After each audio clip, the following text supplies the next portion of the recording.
এই দেখো রথ সাজাচ্ছি, আমার ছেলের রথ। প্রায় রথ সাজানো কমপ্লিট। তো যাই হোক, হাই, আমি শুভ্রা। কেমন আছো তোমরা সবাই? আশা করি ভালো আছো, আমিও খুব ভালো আছি। তো সেদিন তো আর ভিডিওটা পোস্ট করা হয়নি, কারণ এডিট করার টাইম পাইনি, এডিট করতে পারিনি, তাই আর পোস্ট করা হয়নি। আমার একটু লেট হয়ে গেল পোস্ট করতে ভিডিওটা। দেখো, আমি আর আমার মা মিলে রথ সাজাচ্ছি। ছোটোবেলায় এরকম আমাকে রথ সাজিয়ে দিত আমার মা, ঠাকুমা, বাড়ির বড়রা সবাই। তো এখন আমার ছেলেকে রথ সাজিয়ে দিচ্ছি। সেই ছোটোবেলার দিনগুলো মনে পড়ে গেল। আসলে ছোটোবেলাটাই ভালো ছিল আমাদের। বড় হয়ে গিয়ে যেন প্রচুর দায়িত্ব বেড়ে গেছে, অনেক কিছুই মানে চেঞ্জ হয়ে গেছে। তো এই দেখো, এই ঠাকুরটা এনেছিলাম এই বছর, কারণ গেল বছর ঠাকুরটা ভেঙে গেছিলো।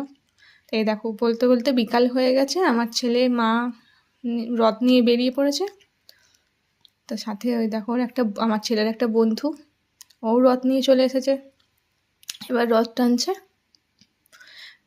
তার সাথে আমার একটা কাকিমা আবার এসছে, বাড়ি থেকে এসে আবার একটু রথটা আবার টানছে। রথ নাকি টানতে হয়। আমার একটা বোনও রথটা একটু টেনে দিল।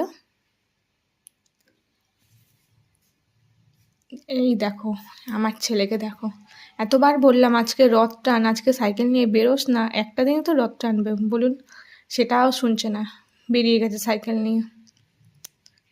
দিয়ে আবার আমি বললাম বলে দিয়ে আবার সাইকেলটা বাড়ির ভেতর রেখে দিল, দিয়ে এবার আবার রথ নিয়ে বেরোবে।